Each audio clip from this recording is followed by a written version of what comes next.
akan membaca firman Tuhan dan merenungkannya, sebelumnya mari saya undang kita semua untuk masuk di dalam doa. Tuhan, sesuai dengan lagu yang baru saja kami nyanyikan, kami percaya Tuhan Kau sudah mengampuni segala dosa kami. Ketika kami mengaku dosa kami, sesuai dengan kasih setia dan keadilan-Mu dan janji-Mu, Engkau membersihkan dan mengampuni kami ya Bapa. Membersihkan kami, menjadikan kami baru, sehingga kami dimampukan kembali untuk mengasihi Tuhan dan mentaati Tuhan. Dimampukan kembali untuk menyenangkan hati Tuhan dan hidup sesuai dengan kehendak dan rencana Tuhan. Saat ini kami akan mendengarkan firman-Mu ya Tuhan. Kiranya Engkau sendiri menolong setiap kami, memberikan kami kerendahan hati, supaya kami dapat belajar, dapat mengerti, dapat menerima kebenaran-Mu, dan mau melakukannya dalam kehidupan kami. Biar Roh Kudus sendiri yang menolong kami semua. Kau juga berkati hamba-Mu yang akan menguraikan firman Tuhan pada hari ini. Dalam nama Tuhan Yesus kami berdoa dan bersyukur. Amin. Kita akan merenungkan firman Tuhan yang akan saya ambil hari ini dari Mazmur pasal yang ke-51. Kita buka Mazmur pasal yang ke-51. Mazmur ini berbicara tentang pengakuan dosa Daud.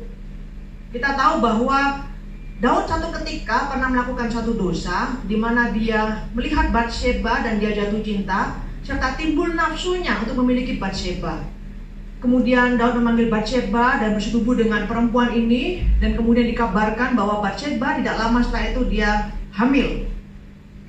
Saudara, setelah mengetahui bahwa Batsheba hamil, Daud kemudian memikirkan cara-cara untuk menghilangkan dosanya. Jadi kita sudah mengenal cerita ini yang sudah begitu familiar mungkin bagi kita. Kita tahu dia berusaha mencari cara untuk membunuh suami Batsheba dengan segala macam taktik, sampai akhirnya berhasil. Suaminya terbunuh dan dia memanggil Batsheba untuk masuk ke istananya dan memperistri Batsheba.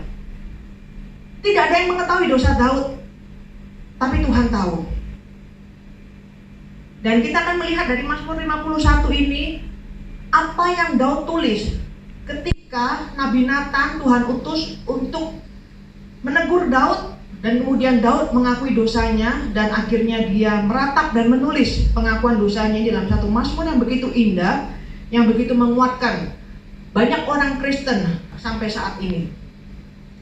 Saudara, kita tahu bahwa pergumulan kita sebagai orang Kristen, meskipun kita sudah menjadi Kristen, kita tidak pernah terlepas dari dosa, bukan?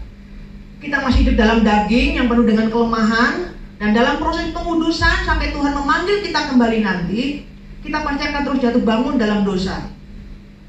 Bahkan mungkin berulang kali dalam dosa yang sama atau dosa-dosa yang berbeda, kita terus jatuh bangun.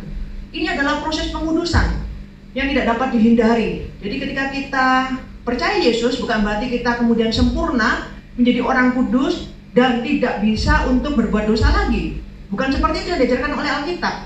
Kita masih bisa berbuat dosa, masih memiliki kelemahan, jatuh dalam dosa, kemudian kita bangun lagi. Tapi kita melihat bahwa orang yang percaya Tuhan diberikan Roh Kudus dalam hidupnya, sehingga dia dimampukan untuk bangkit dari dosanya, dan dia terus berusaha untuk menyenangkan hati Tuhan dalam hidupnya ini. Jadi dia bukan menikmati dosanya, dia bukan menikmati kejatuhannya, tapi dia meratapi kejatuhannya, dan dia berusaha untuk keluar dari pergumulan dosanya dan terus maju untuk mengikut Tuhan, mentaati Tuhan, dan menyenangkan hati Tuhan. Itu orang Kristen. Bedanya orang yang sudah percaya Yesus dengan orang yang masih belum mengenal Tuhan atau belum percaya Yesus. Jadi orang yang sudah percaya Yesus, kita tahu bahwa kita mencatat dia menjadi ciptaan yang baru, diberikan hati yang baru, diberikan keinginan yang baru, diberikan selera, pikiran yang baru, cara berpikir yang baru. Sehingga dia tidak lagi menikmati dosa-dosa itu dan memandangnya sebagai suatu keindahan, tapi memang suatu dosa yang mendukakan hati Tuhan, yang melukai hati Tuhan, dan yang menghancurkan dirinya. Dan dia mau terus berusaha untuk bangkit, untuk hidup dipimpin oleh Roh Kudus. Jadi kita tahu bahwa melakukan dosa, jatuh dalam dosa mungkin adalah hal-hal yang tidak bisa kita hindari, tapi bukan berarti kita excuse dan merasa, oh kalau gitu nggak apa-apa dong saya jatuh dalam dosa, karena memang itu sesuatu yang lumrah, yang natural. Bukan seperti itu. Tapi maksudnya ketika kita jatuh dalam dosa, jatuh dalam kegagalan, bagaimana kita meresponi kegagalan itu. Nah, ini yang kita mau melihat dari teladan Daud dari Mazmur 51 ini. Ketika Daud disadarkan dosanya oleh teguran Nabi Nathan, apa yang Daud lakukan? Bagaimana dia meresponi melalui ratapan Mazmurnya? Apa yang kita bisa lihat? Bagaimana Daud meresponi teguran Tuhan? Bagaimana Daud melihat dosanya? Dan bagaimana Daud bereaksi terhadap semua peristiwa atau kegagalan atau kejatuhan yang dialaminya. Kita akan melihat saudara dari ayat yang ketiga. Ya, Daud mengatakan, "Kasihanilah aku ya Allah menurut kasih setiamu." Dari pasal ini kita melihat bahwa yang pertama, ketika Daud ditegur dosanya dan dia sadar dan dia mengaku dosa, yang jelas Daud benar-benar memohon pengampunan dari Tuhan. Dia meratap dan dia memohon pengampunan. Kita bisa melihat dari keseluruhan pasal 51 ya. Ayat yang keempat, "Bersihkanlah aku seluruhnya dari kesalahanku dan tahirkanlah aku dari dosaku." Kemudian ayat yang ke-9, "Bersihkanlah aku daripada dosaku dengan hisop, maka aku menjadi tahir." Ayat yang ke-13, "Janganlah membuang aku dari hadapanmu." Ayat 16, "Lepaskanlah aku dari hutang darah, ya Allah, Allah keselamatanku." Ya, jadi dari beberapa ayat ini kita melihat bahwa Daud sungguh-sungguh meratap, dia sungguh-sungguh memohon kepada Tuhan untuk mengampuni dosanya. Jadi ini suatu dosa yang benar-benar sudah menghancurkan hati Daud, dan dia tahu bahwa dia tidak bisa lepas dari dosa ini, dia hanya bisa memohon pengampunan Tuhan. Jadi ini yang kita bisa belajar, karena seringkali kita mungkin sebagai orang Kristen ketika kita berbuat dosa, seperti yang tadi saya sudah singgung di depan, mungkin kita merasa ya lumrah, meskipun aku orang Kristen, aku anak Tuhan, kan aku masih hidup dalam daging, aku masih penuh dengan kelemahan, aku bukan menjadi orang kudus, belum hidup di surga, sehingga aku masih bisa hidup dalam dosa kan? Bukan seperti itu yang menjadi respons Daud. Tapi dia benar-benar mengakui dan memohon belas kasihan Tuhan. Dia meratap dalam tangisnya. Nah, dalam cerita kalau kita melihat di kitab Samuel di mana kisah ini dicatat, Daud jatuh dalam dosa. Di sana dia meratap, dia menangis, dia berpuasa, dia berkabung. Dia sungguh-sungguh memohon belas kasihan dan pengampunan Tuhan. Jadi Daud sungguh-sungguh menyadari bahwa dosa itu sudah mendukakan hati Tuhan, sudah merusak hubungannya dengan Tuhan, sudah menghancurkan dirinya. Kita juga bisa melihat itu dari ayat yang ke-10. "Biarlah aku mendengar kegirangan dan sukacita, biarlah tulang yang kau remukkan bersorak-sorak kembali." Jadi Daud memang merasakan bahwa selama dia berbuat dosa, selama dia belum mengalami pemulihan dari Tuhan, dia merasa dia begitu remuk sekali. Tulang-tulangnya seakan remuk. Dia benar-benar merasa hancur, dia tidak ada sukacita sama sekali. Makanya kenapa Daud benar-benar memohon belas kasihan Tuhan untuk mengampuni dia dan memulihkan dia. Saudara, ini yang kita perlu belajar. Ketika kita sadar kita telah berbuat dosa, Tuhan tegur kita entah lewat firman-Nya, entah lewat saat teduh, entah lewat teman yang mungkin menegur kita secara langsung yang Tuhan utus dia untuk berbicara kepada kita, atau bahkan ketika kita mendengar uraian firman Tuhan pagi hari ini, entah bagaimanapun Tuhan mengingatkan kita, ketika kita sadar bahwa kita telah berbuat dosa, seharusnya respon kita yang pertama adalah kita mengakui. Seperti Daud, dia mengakui. Setelah mengakui, kita benar-benar memohon belas kasihan Tuhan, kita meratap kepada Tuhan, kita meminta pengampunannya. Bukannya kita merasa itu sesuatu hal yang biasa saja, tapi kita tahu itu adalah suatu dosa yang besar, dan kita sungguh-sungguh mengharapkan pertolongan Tuhan untuk mengampuni dosa kita. Yang berikutnya saudara, yang luar biasa dari Daud, kita banyak belajar daripada seorang raja yang begitu rendah hati ini, bagaimana dia meminta pengampunan kepada Tuhan. Dari ayat yang ketiga B, kita melihat kemudian Daud meneruskan, "Hapuskanlah pelanggaranku menurut rahmat-Mu yang besar." Jadi Daud meminta pengampunan Tuhan. Apa dasar dia meminta pengampunan Tuhan?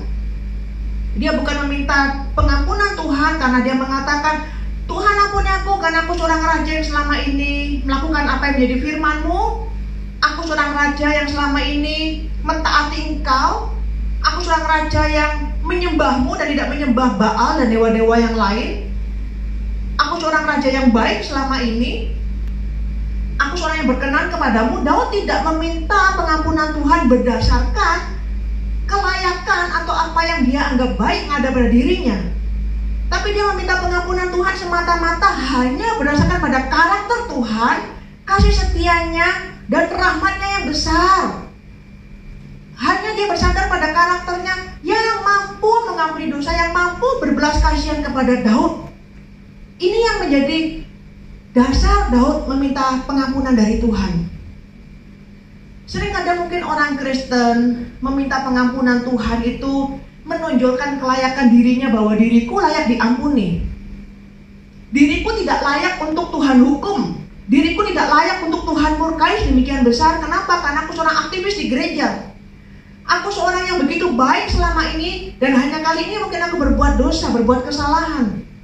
Aku seorang yang setia, aku sudah mengorbankan banyak hal untuk Tuhan, aku sudah memberikan begitu banyak uang untuk gereja dan sebagainya. Dan ada banyak kebaikan yang mungkin kita susun dan kita berikan daftarnya kepada Tuhan.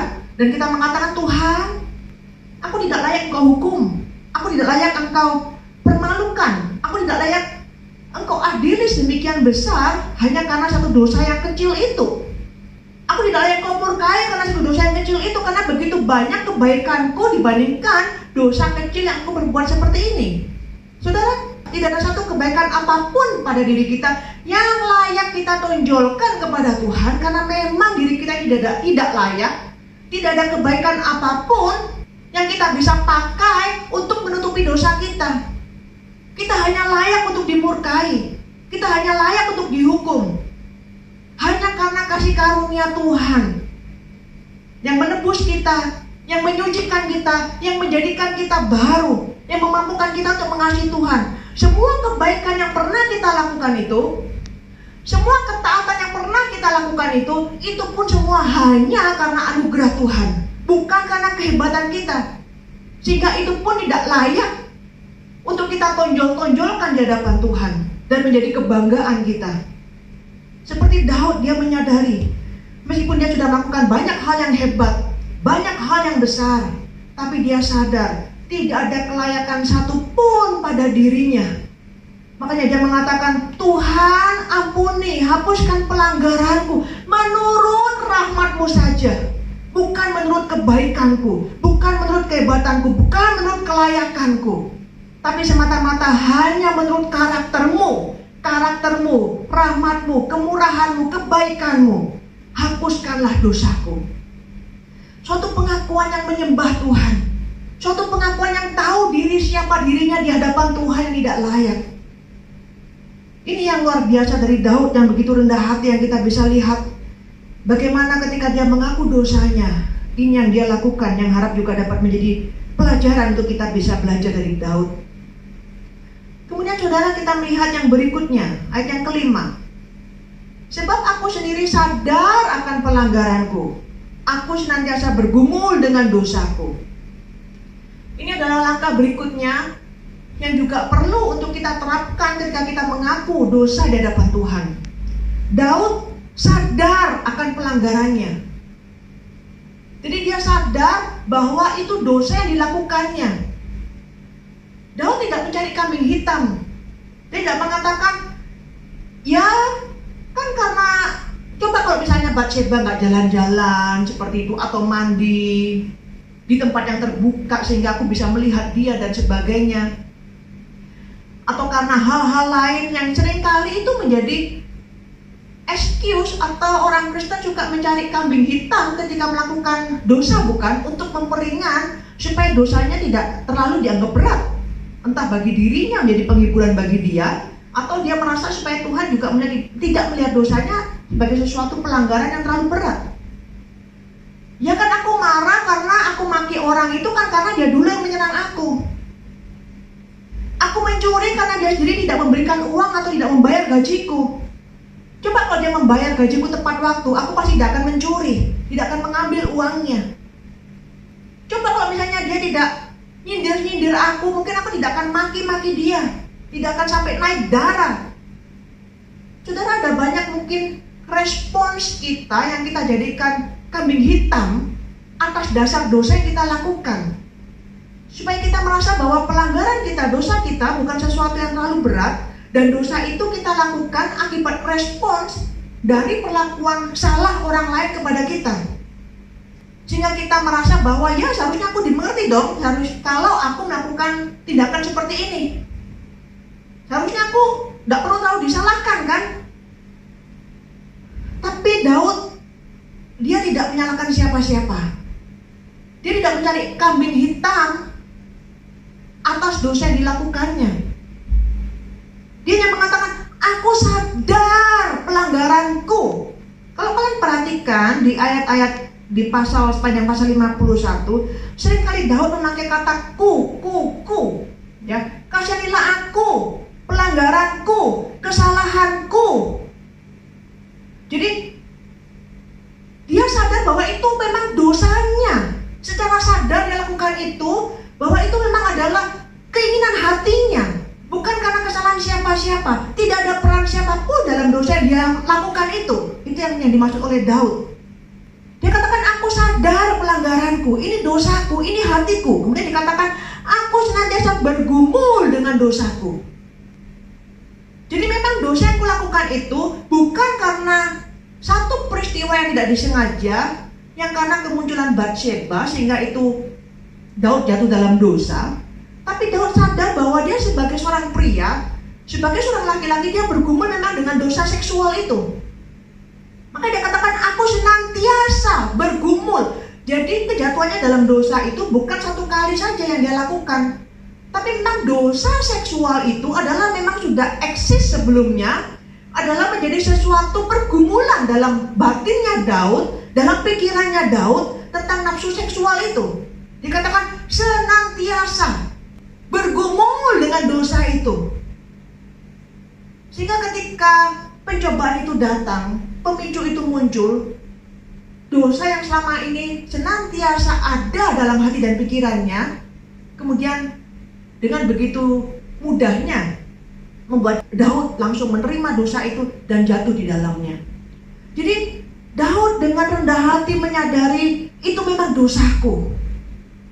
Dosa itu bukan karena masalah siapa-siapa, tapi memang adalah bagian dari hatiku yang memang berdosa dan memang mau untuk menanggapi keinginan berdosa seperti itu. Makanya saudara, kenapa kalau kita lihat ayat yang ke-12, ya, kita lihat ayat yang ke-12. Jadikanlah hatiku tahir ya Allah, dan perbaharuilah batinku dengan roh yang teguh. Ini kemudian yang menjadi permohonan Daud di tengah-tengah dia mengakui dosanya dan meratap dosanya kepada Tuhan. Jadikanlah hatiku tahir, jadikanlah hatiku bersih. Karena memang masalah dosa ini berasal dari keinginan hati. Itu yang Daud sadari. Bukan karena perilaku orang lain. Orang lain bisa berbuat jahat, orang lain bisa melakukan sesuatu kepada kita, orang lain bisa menggoda kita, lingkungan situasi bisa memberikan godaan kepada kita. Tapi kalau hati kita, pikiran kita bersih, semua godaan ini tidak akan ada artinya bagi kita. Jadi godaan ini menjadi berarti, apa yang orang lain lakukan ini menjadi berarti bagi kita, karena memang di dalam hati dan pikiran kita ada dosa itu. Sehingga dosa itu yang membuat kita mudah sekali meresponi apa yang orang lain lakukan, atau situasi, atau godaan, atau apapun yang ada di luar itu, sehingga itu menarik kita untuk jatuh di dalamnya. Makanya Daud katakan, jadikan hatiku tahir. Karena segala dosa itu munculnya dari dalam hati, dari keinginan hati yang jahat, dari nafsu yang jahat. Kenapa kita begitu mudah sekali mengeluarkan uang dan membelanjakan banyak hal yang lain? Bukan karena sale-sale yang ada di toko-toko itu, bukan. Memang itu menarik, itu menggoda. Tapi karena dari keinginan hati yang ingin memiliki lebih, yang serakah mungkin, itu yang mendorong kita, sehingga ketika ada godaan di luar, itu yang mendorong kita untuk membelanjakan uang, dan kita akhirnya tidak dapat mengolah keuangan kita dengan baik. Dan kita mungkin mengalami masalah keuangan di area-area seperti ini. Jadi seringkali yang menjadi masalah bagi kita Yang harap kita pada pagi hari ini belajar dari Daud. Ketika kita jatuh dalam dosa, ketika kita mengalami kegagalan, belajar untuk melihat masalah itu dalam diri kita sendiri. Bukan berusaha mencari kambing hitam dalam diri orang lain. Yang kita pikir, karena apa yang dilakukan itulah yang mendorong kita untuk berperilaku seperti ini. Atau menyalahkan kondisi-kondisi atau faktor luar. Tapi seringkali masalah yang ada di dalam itu adalah dalam diri kita. Dosa itu sudah ada dalam diri kita. Itu yang kita seharusnya akui. Tanpa kita mengakui dosa itu, tanpa kita mengakui masalah itu dalam diri kita, kita tidak akan dapat sepenuhnya mengalami pemulihan dari Tuhan. Dan kita terus akan jatuh dalam dosa yang sama karena kita tidak mengakui dosa itu. Kita tidak mengakui masalah hati kita yang bermasalah sebenarnya. Sehingga Tuhan tidak dapat memulihkan hati kita, tidak dapat menolong hati kita, dan kita tidak memiliki kelembutan hati untuk dibimbing oleh Roh Kudus. Ayat yang ke-6, kita melihat selanjutnya apa yang menjadi respons Daud menghadapi dosanya. Terhadap engkau sajalah aku telah berdosa dan melakukan apa yang kau anggap jahat. Saudara, ini perhatikan sekali ayat yang ke-6 ini yang menarik sekali. Terhadap engkau sajalah aku telah berdosa. Daud mengulangi 2 kali. Dia berdosa kepada siapa? Dia bilang kepada Tuhan, hanya kepada engkau Tuhan aku berdosa. Dia tekankan itu 2 kali untuk menyadarkan bahwa dia melakukan dosa ini bukan kepada orang Israel, atau dia berdosa kepada dirinya, atau berdosa kepada Batsheba, tapi dosa ini dilakukan kepada Tuhan. Maksudnya begini saudara, kita tahu bahwa setiap keluarga, setiap orang, setiap masyarakat memiliki standar kebenaran sendiri, bukan? Apa yang dianggap baik oleh satu keluarga belum tentu dianggap baik oleh keluarga lain. Atau apa yang bagi satu masyarakat atau suatu suku itu sesuatu yang bisa diterima, tapi mungkin bagi masyarakat lain itu adalah sesuatu yang tabu. Ya, kita tahu ini. Atau mungkin contohnya ada keluarga-keluarga atau ada orang-orang tertentu yang biasa omong kotor dan dia merasa itu tidak apa-apa. Kenapa? Karena memang lingkungannya, keluarganya biasa mengucapkan kata itu, sehingga baginya itu bukan suatu kata-kata yang kotor. Tapi bagi orang lain yang mungkin hidup dan bertumbuh di lingkungan yang hanya mengucapkan kata-kata yang begitu halus, begitu sopan, kata-kata kotor itu sesuatu yang tabu sekali, sesuatu yang jahat sekali, sesuatu yang tidak seharusnya diucapkan. Ya, jadi ada perbedaan-perbedaan yang kita tahu seperti ini. Begitu juga dengan satu negara, satu budaya, ada perbedaan macam-macam. Ada orang yang menganggap satu budaya tinggal serumah sebelum menikah itu nggak apa-apa sekali. Memang budayanya seperti itu, kondisi masyarakat seperti itu bisa diterima dan itu nggak menjadi masalah bagi mereka. Tapi bagi budaya yang lain itu sesuatu yang dosa, sesuatu yang tidak diperbolehkan. Ya, jadi ada banyak contoh-contoh yang kita bisa tahu soal ini. Nah, masalah dosa saudara, kenapa itu bisa disebut dosa atau tidak, itu Tuhan yang menentukan. Bukan manusia, bukan negara, bukan masyarakat, bukan keluarga kita. Tapi itu Tuhan yang menentukan. Jadi Tuhan dengan standarnya, dengan hukumnya, dia menentukan ini adalah hal-hal yang dianggap dosa bagi Tuhan, dan ini hal-hal yang diperkenan oleh Tuhan yang menjadi kebenaran bagi Tuhan. Jadi sesuatu itu dianggap dosa atau tidak, itu adalah standarnya Tuhan. Tuhan yang menentukan. Meskipun mungkin kita tahu juga ada hal-hal yang menjadi standar dosa bagi Tuhan, bagi orang-orang di negara tertentu dengan agama yang lain, itu bukan sesuatu yang dosa. Ya, jadi dosa atau tidak itu bukan masyarakat yang menentukan, bukan keluarga kita, bukan diri kita sendiri, tapi Tuhan. Nah, ini yang kita harus mengerti. Jadi apa yang dianggap berdosa oleh Tuhan, itu kita harus terima sebagai sesuatu yang berdosa. Meskipun mungkin secara budaya kita, secara pemikiran kita, mungkin juga termasuk bagi masyarakat di mana kita tinggal, itu bukan sesuatu yang berdosa dan itu bisa diterima dan tidak apa-apa bagi mereka. Tapi kalau Tuhan sudah mengatakan itu berdosa, kita tetap terima itu sebagai dosa. Contoh, ada orang-orang atau ada masyarakat yang menganggap kalau berbohong itu, khususnya untuk kebaikan, itu nggak apa-apa. Itu diperbolehkan, itu bukan dosa. Karena berbohong itu untuk suatu tujuan yang lebih mulia, dianggapnya seperti itu, yaitu untuk kebaikanku, untuk kebaikan sekelompok orang.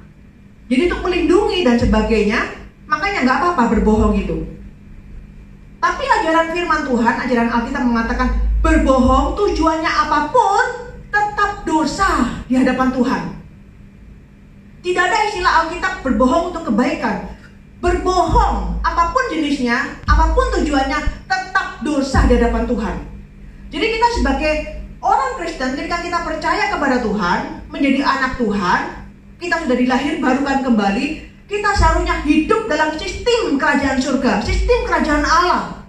Artinya, kita seharusnya menerima nilai-nilai, ajaran-ajaran yang menjadi nilai-nilai dari yang ditetapkan oleh Tuhan.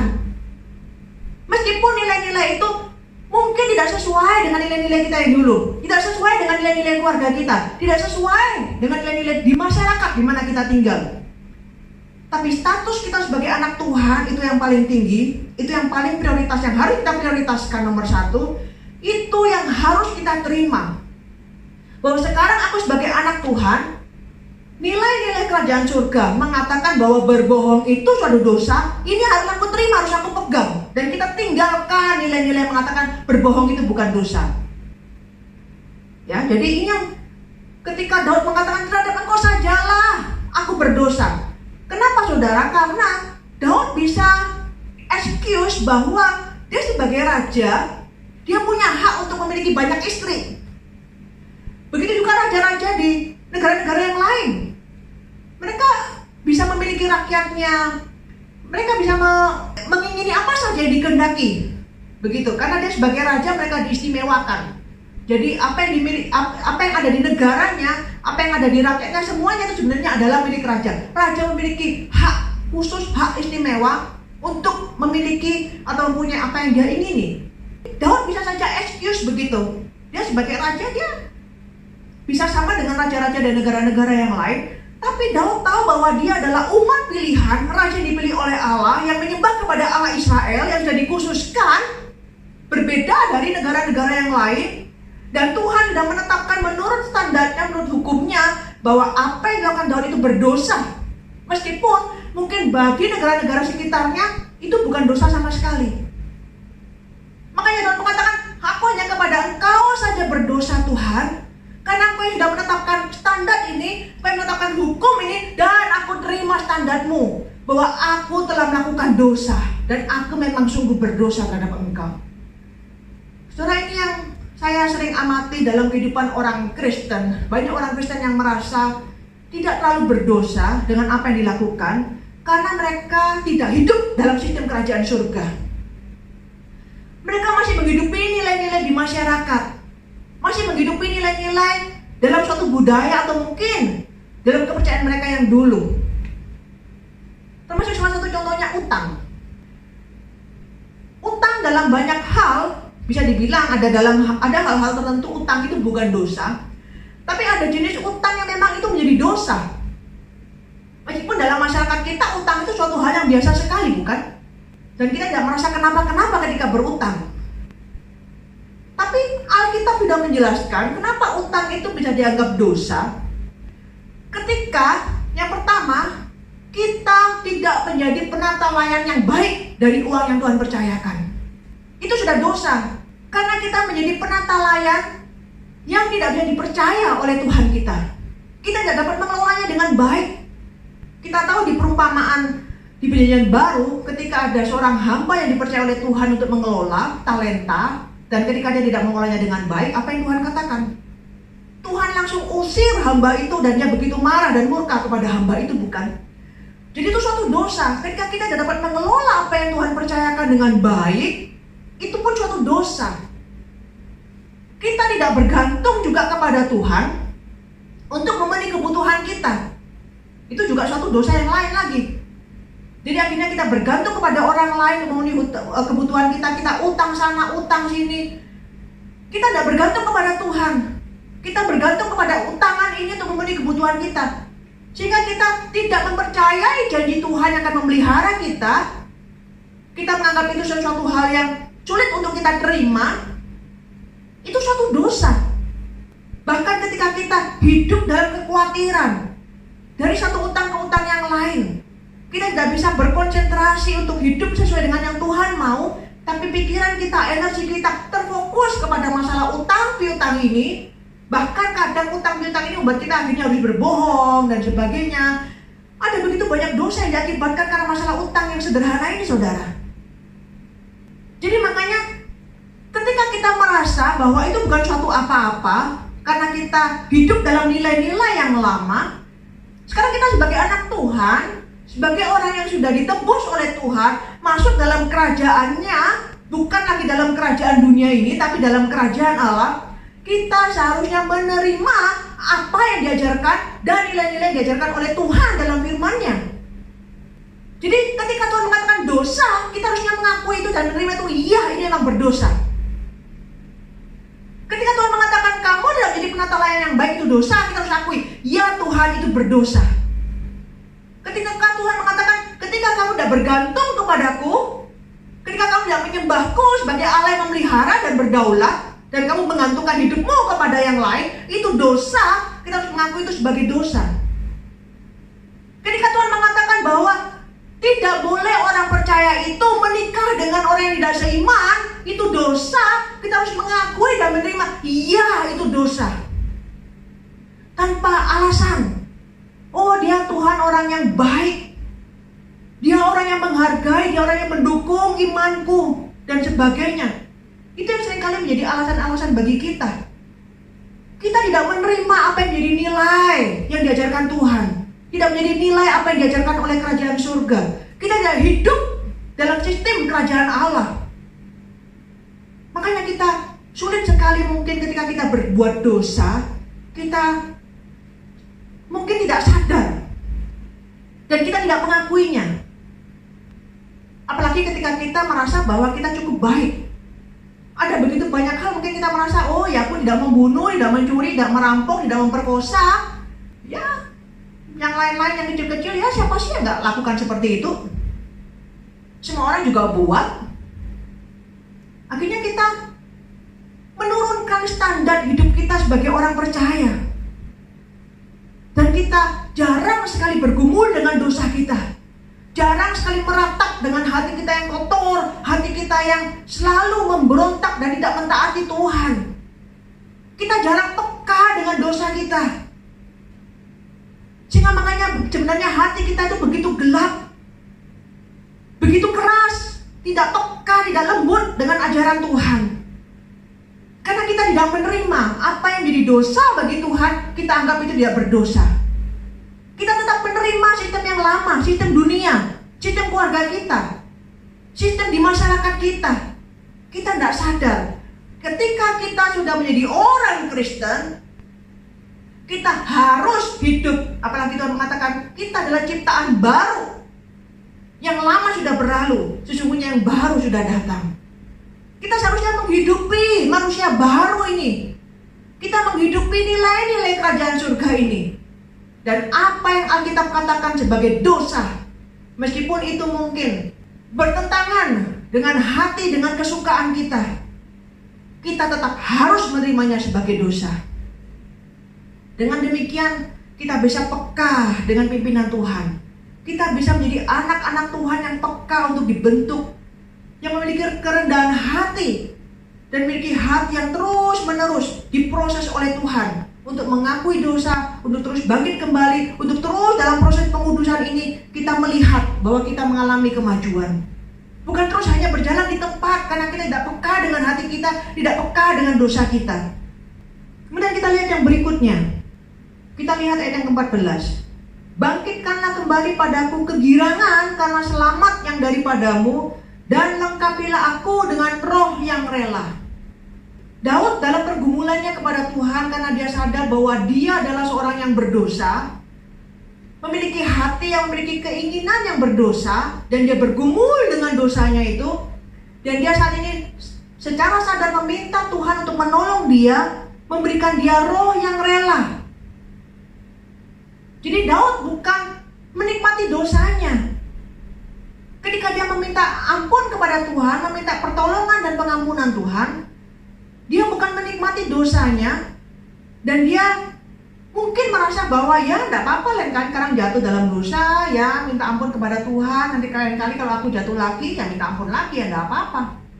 Kalau kita seperti itu, kita bukan sungguh-sungguh merasa bahwa kita ini berdosa dan dosa itu menghancurkan kita, dan kita sungguh-sungguh meminta pertolongan Tuhan untuk menolong kita tidak jatuh lagi dalam dosa yang sama. Karena cara tanpa sadar kita sudah merencanakan, ya enggak apa-apa, lain kali kalau sampai jatuh lagi, ya minta ampun lagi. Kalau kita sudah merencanakan seperti itu tanpa sadar, kita akan mudah sekali untuk jatuh lagi ke dalam dosa yang sama. Makanya ketika Daud tahu bahwa dosa ini sudah mendukakan hati Tuhan, dosa ini sudah membuat hubungannya dengan Tuhan rusak, dosa ini sudah membuat dirinya menderita. Nah, ini yang kita harus sampai kepada perasaan seperti ini, saudara. Kalau kita tidak sampai kepada perasaan seperti ini, kita akan sulit sekali untuk langkah-langkah selanjutnya. Kita harus sampai pada titik atau pengalaman bahwa dosa ini benar-benar sungguh menghancurkan kita. Kita harus mengakui dan kita menyadari ini, bahwa dosa ini sudah membuat kita sengsara, membuat kita tidak bisa bersuka cita, kita kehilangan kegembiraan, kita kehilangan harapan dan nilai hidup serta makna hidup, dan kita kehilangan tujuan Tuhan atas hidup kita ini. Karena dosa itu sudah merusak hubungan kita dengan Tuhan, membuat kita tidak bisa berfungsi seperti yang Tuhan ciptakan, yang Tuhan mau atas hidup kita. Kita harus sampai pada kesadaran ini. Kalau kita tidak mengalami titik ini, kita akan sulit sekali mengalami bahwa dosa itu sesuatu yang memang menghancurkan. Dan kita harus berusaha meminta pertolongan Tuhan dan memohon belas kasihannya, sehingga kita tidak mengalami dosa yang sama. Ini yang seringkali mungkin dialami orang Kristen, yang tidak merasa bahwa dosa itu sesuatu yang menghancurkan, sesuatu yang dia nikmati, sesuatu yang mungkin dia sesuai dengan keinginannya. Kita tahu bahwa ada banyak orang sebenarnya tidak bisa menipu bahwa dosa itu sesuatu yang menghancurkan. Bahkan Daud pun mengatakan dosa itu sudah membuat tulang-tulangnya begitu sesak, tulang-tulangnya terasa remuk sekali, membuat dia rasa begitu kesakitan, tidak ada sukacita. Ada banyak orang yang sebenarnya dalam depresi mereka menutupi depresi itu dengan cara yang lebih lagi. Ya, kita sering melihat mereka menutupi dengan cara minum-minum, atau dengan kehidupan seks bebas, dengan pergaulan bebas, dan mereka ketawa-ketawa. Tapi sebenarnya dalam hati mereka itu mereka menangis, mereka hancur. Tapi mereka tidak mau mengakui itu, mereka tidak mau keluar. Sehingga mereka harus mencari cara yang lebih hebat lagi untuk menutupi kehancuran hati mereka, menutupi depresi mereka, menutupi luka hati mereka. Sehingga semakin banyak dosa yang mereka lakukan, karena dosa-dosa yang kecil tidak mampu lagi untuk menutupi, untuk memberikan kegembiraan. Mereka akan mencari yang lebih besar lagi, sesuatu yang lebih spektakuler lagi, sesuatu yang lebih sensasional lagi, sehingga mereka bisa merasakan kegembiraan meskipun hanya sekejap, untuk menutupi duka dan luka serta remuk tulang mereka itu sebenarnya. Dampak dosa yang menghancurkan itu kita tidak bisa tutupin. Itu kita bisa lihat sekali. Kalau kita tidak mengakui kehancuran hati kita, kehancuran dari dampak dosa itu, dan kita tahu bahwa dosa itu terus mengintai, Daud pun mengakui dia bergumul, dalam pengertian dia mungkin akan bisa lagi jatuh dalam dosa yang sama. Karena dosa itu selalu ada dalam pikirannya, dalam pergumulannya. Makanya dia berdoa kepada Tuhan, Tuhan tolong berikan aku roh yang rela. Roh yang rela untuk dipimpin oleh firman-Mu. Roh yang rela untuk mentaati kehendak Tuhan, bukan mentaati keinginan dagingku yang penuh nafsu ini. Roh yang rela untuk menyenangkan dan memuaskan hati Tuhan, bukan menyenangkan diriku sendiri.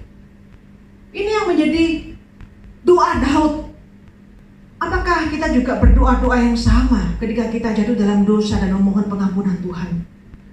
Seharusnya kalimat ini juga kita sisipkan dalam doa permohonan kita ketika kita mengaku dosa kita. Kita juga katakan kepada Tuhan, Tuhan, aku tahu ini sudah menghancurkan. Dosa ini sudah menghancurkan. Oleh karena itu, tolong berikan aku roh yang rela, supaya aku tidak lagi menikmati dosa ini dan menganggapnya sesuatu hal yang lumrah, hal yang biasa-biasa yang juga dilakukan oleh banyak orang lainnya. Dia memberikan aku roh yang rela untuk mentaati kehendak Tuhan, untuk menyenangkan hati Tuhan, untuk menerima nilai-nilai Tuhan, untuk melihat bahwa apa yang aku lakukan ini dosa, bukan kesenangan. Apa yang aku lakukan ini merusak, bukannya memberikan kebahagiaan. Berikan aku roh yang rela untuk menerima kehendak Tuhan dan dipimpin oleh Tuhan, dan hidup sesuai dengan apa yang Tuhan mau. Ayat yang ke-18. Sebab engkau tidak berkenan kepada korban sembelihan. Sekiranya aku persembahkan korban bakaran, engkau tidak menyukainya. Korban sembelihan kepada Allah ialah jiwa yang hancur, hati yang patah dan remuk, tidak akan kau pandang hina, ya Allah.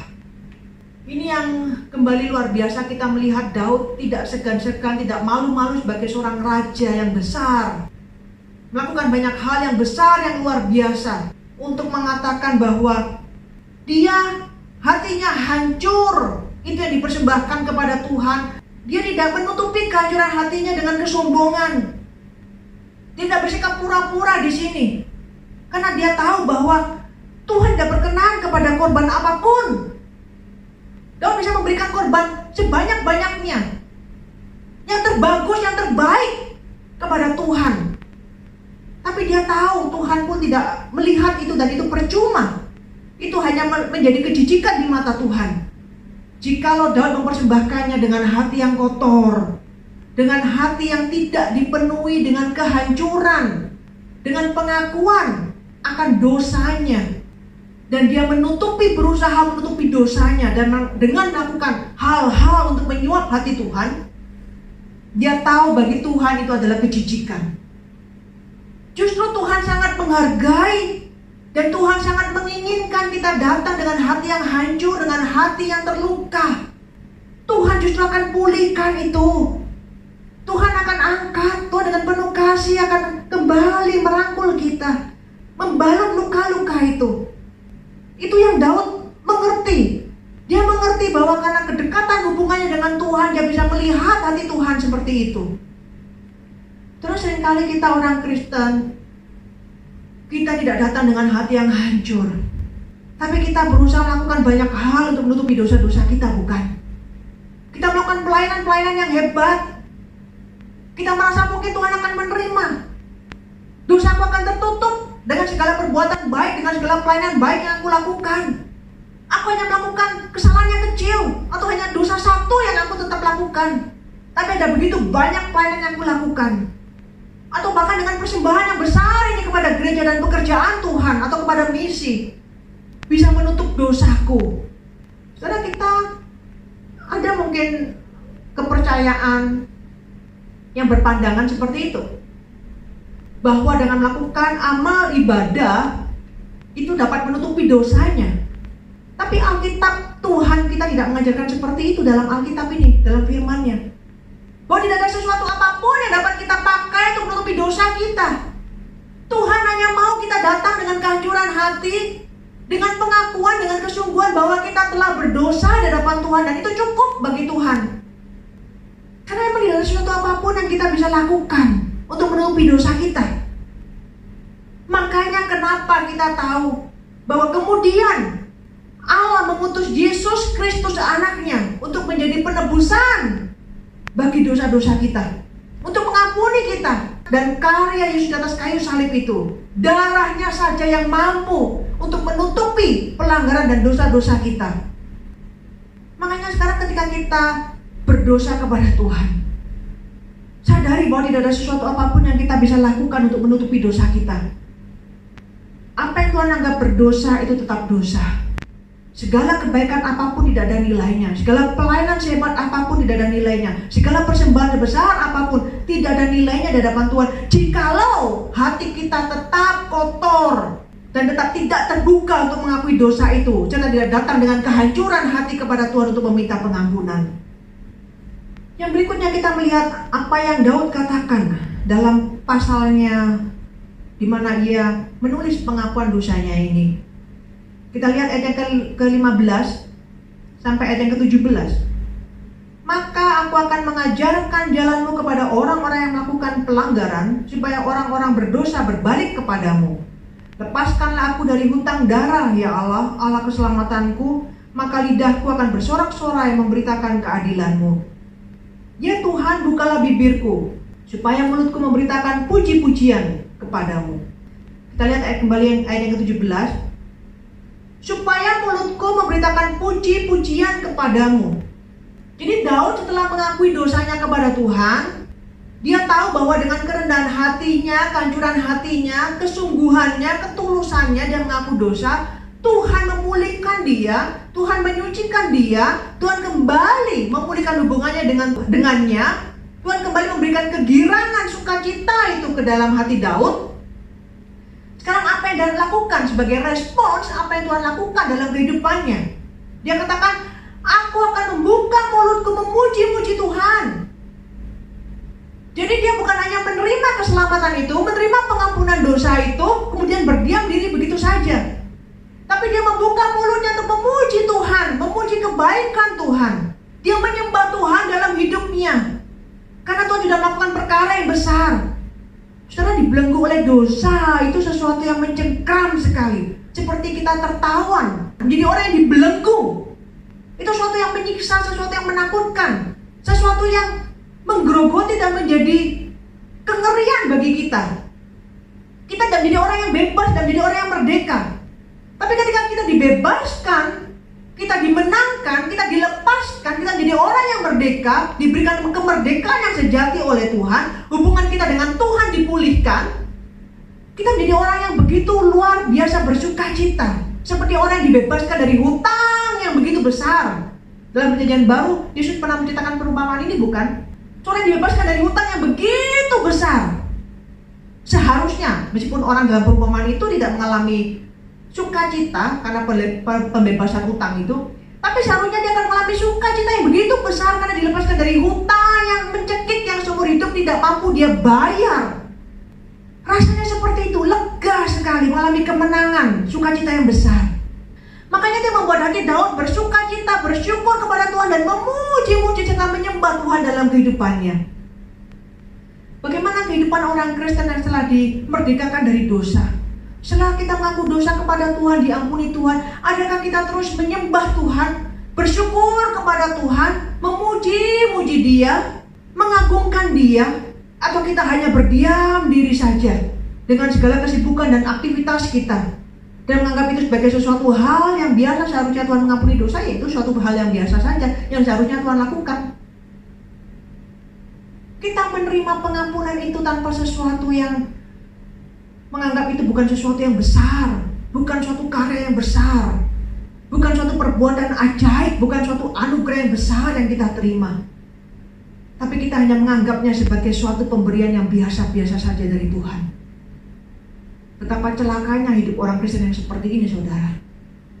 Selain memuji Tuhan, menyembah Tuhan, apa yang Daud lakukan? Dia katakan ayat yang ke-16, lidahku akan bersorak-sorai memberitakan keadilan-Mu. Daud bersaksi, akan menyaksikan kebaikan Tuhan. Dia tidak hanya berdiam diri dan menyimpan segala perkara ajaib, segala apa yang Tuhan lakukan yang begitu besar dalam kehidupannya yang sudah Tuhan lakukan itu, pemulihan yang Tuhan lakukan itu, tapi dia akan menyaksikannya, dia akan memberitakannya, sehingga orang lain akan mengenal siapa Allah Daud, tentang keadilan Tuhan. Bahwa orang tidak hanya melihat bahwa oh Tuhan itu Allah yang pengasih, tidak apa-apa kita berbuat dosa, Tuhan mengerti kok. Tuhan itu kan sebagai seorang bapak yang mengerti anak-anaknya jatuh bangun dalam dosa, dalam pergumulan, tidak apa-apa. Dia tidak akan menghukum, mungkin dia hanya menegur sedikit, mengingatkan sedikit, tapi tidak akan dia menghukum. Karena Tuhan adalah Allah yang peduli, Allah yang mengerti, Allah yang penuh kasih. Bukan itu yang akan diberitakan oleh Daud. Karena pemberitaan yang sepihak semacam ini membuat orang akan meremehkan keadilan Tuhan, bahwa Tuhan adalah Allah yang membenci dosa. Tapi Tuhan akan menyatakan tentang keadilan Tuhan, Dia adalah Allah yang adil, Dia Allah yang membenci dosa. Tapi Dia juga adalah Allah yang setia. Justru karena keadilannya, makanya ketika setiap orang yang datang kepada Tuhan berseru meminta tolong, meminta pengampunan, meminta penebusan, Tuhan akan mengampuni dia daripada segala dosanya. Itu yang akan Daud beritakan, supaya orang semakin mengenal karakter Allah. Mereka semakin mengagumi Tuhan, mereka akan menjadi orang-orang yang takut kepada Tuhan dan mentaati Tuhan dalam kehidupan ini, bukan menjadi orang-orang yang semena-mena menjalani kehidupannya. Daud akan menyaksikan karya Tuhan dalam kehidupannya. Bagaimana orang-orang Kristen yang sudah diampuni dan mengalami pengampunan Tuhan dalam kehidupannya? Adakah kita hanya menerima, menyimpannya sendiri? Ataukah kita menyaksikan kepada orang-orang apa yang Tuhan karyakan dalam kehidupan kita, supaya mereka mengenal siapa Allah kita, mengagungkan Tuhan, melihat keadilannya. Bagaimana Dia Allah yang tidak berdiam diri kepada dosa. Bahkan Allah tidak menerima, Allah memang menerima pengakuan dosa Daud, tapi Allah tetap menghukum, dan Daud harus mengalami akibat dari dosanya. Kita melihat bahwa di kitab Samuel yang menceritakan kisah Daud dengan Batsheba ini, anak yang dikandung Batsheba dari Daud itu pun akhirnya mati. Itu adalah harga yang harus Daud bayar. Anaknya mati karena dia berdosa kepada Tuhan. Jadi Daud menyatakan Allah adalah Allah yang adil dalam penghukumannya. Dia membenci dosa. Kita akan mengalami dan menerima akibat dari dosa-dosa kita. Hidup kita akan rusak mungkin. Kita akan hancur ketika kita tidak mentaati Tuhan. Kita akan mengalami begitu banyak hal, harga yang harus dibayar dan begitu banyak ketika kita tidak mentaati Tuhan. Apakah kita mau memberitakan tentang keajaiban, pelepasan, pengampunan dosa, pemulihan yang Tuhan lakukan dalam kehidupan kita, sehingga orang-orang belajar melihat karakter Allah yang kudus, karakter Allah yang adil, dan mereka ikut memuliakan Tuhan bersama dengan kita.